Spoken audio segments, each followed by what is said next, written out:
Hello guys, welcome back to SneakAverse. Today we're diving into the world of luxury sneakers with our review of the Off-White Out of Office sneakers. If you're new to the channel guys, you know what you've got to do. Subscribe to the channel and I will welcome you personally to the SneakAverse, and you get all the latest uploads of new sneakers that I review here on this channel. As you know, I do not sell these sneakers. These are all my personal sneakers that I review here on this channel just to help inform your buying decisions when you decide to go and get yourself a new pair of sneakers. So do get involved and let me know what sneaker you'd like to see me review next here on the channel.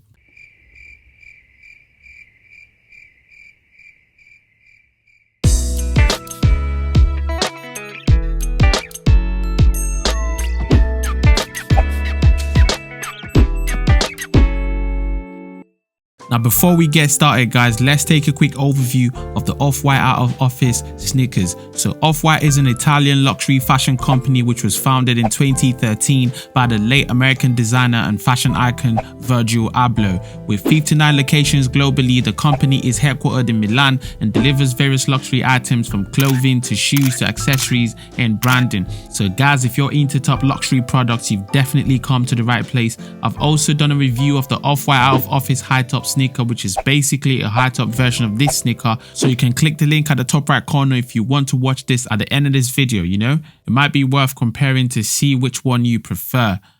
Now let's talk design guys. The Off-White Out of Office model was inspired by tennis shoes and was first released in September 2020 and is re-energized in different designs and fresh colorways every season. This model comes in black with the off-white trademark arrow in white that runs across each side from the heels. Again, it was crafted in high quality calfskin leather, which to me just expresses that luxurious feel and premium quality that Off-White is known for. Now while this has got that trademark off-white zip ties as well as laces that come in black, I noticed that it doesn't come with the mid-foot straps like the high tops, which I think is a good thing as it sort of creates more distinction between two shoes that I think are already relatively quite similar. And speaking of zip ties guys, please do not take your zip ties off. That's the whole point of having an off-white shoe. Otherwise you might as well go for a pair of Nikes or Adidas. And I say this respectfully without throwing shades at Nike or Adidas or even Off-White for that matter. I just think that the zip tie is one of the things that sets this brand apart. But yeah, feel free to let me know your thoughts. Do you leave your zip ties on or do you take them off? And you can see the level of detailing on this thing guys. It's got trademarks all across it, from the heels to the sides, the insoles, outsoles, and even the zip ties. It's also got a bit of stitching across the sole that just adds extra fastening to the upper section. It's got air holes in front for breathability. There's foam around the ankle area for comfort, as well as contours above the heel area that just adds to the level of detailing on the shoe. The tongue is made of foam, which I will always prefer to the polythene type tongues. If you watch my review of the Amiris, you'd see that it comes with the polythene tongues that to me just feels cheap. It is a sneaker, it is a luxury sneaker. Make it look like one, please. Now in terms of sole guys, I'm not quite certain that I like the black and purple two-tone. I don't know, I just feel like it's missing something. I mean, I know the idea for this colorway was to reflect a dress down style, but even then I don't know, I just feel like all black or at worst all grey could have been better. But that's just my opinion, to be fair, as I'm sure some of you might disagree, so let me know in the comment section what you think. That being said, I think the sole is as hard as a rock. I think off-white rubber soles are probably one of the, if not the hardest sneaker soles in the market right now. Someone let me know if there's a harder sole out there and I'll do a review of that as well. It's also got visible transparent air soles for extra cushioning, which extends to the bottom bit of the sole, and I think this is definitely patterned to give a lot of traction. Now in terms of durability overall, I think this thing looks extremely solid guys.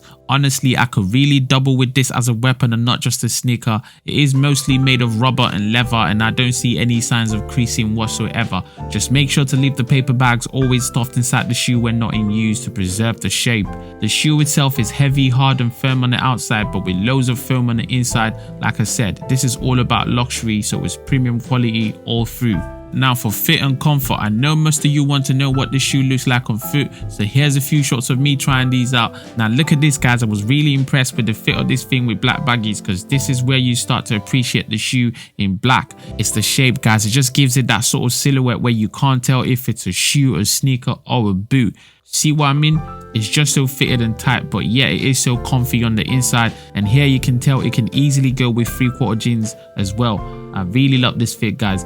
Now, I also tried this with bootcut jeans, and honestly, I think it is pretty much more of the same. Only difference being the shape of the trousers and possibly what you'd prefer to wear on top. You see the way the zip ties are just hanging down from inside the trousers. I love this, guys.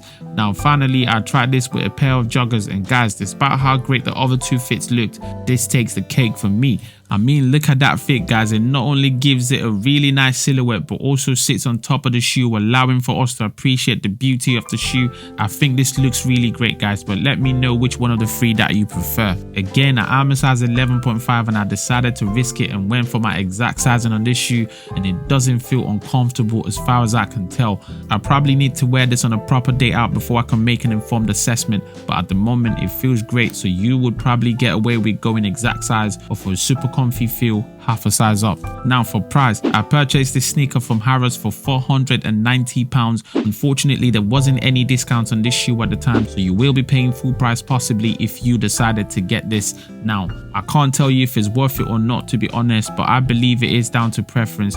If you want a chilled and mature look, then possibly this is your shoe, but you could go for the more shouty colors if you want to get your money's worth from being able to make a statement with brighter colors. So that being said, guys, how are we rating the Off-White Out of Office sneaker? For ratings, I'll give it a 7 for design, because I think it does have the trademark Out of Office design. However, I don't think anything about the color combination is to that, which in a way could be an unfair statement given that it's a black shoe. I mean, what else do you expect? A rainbow? Lol.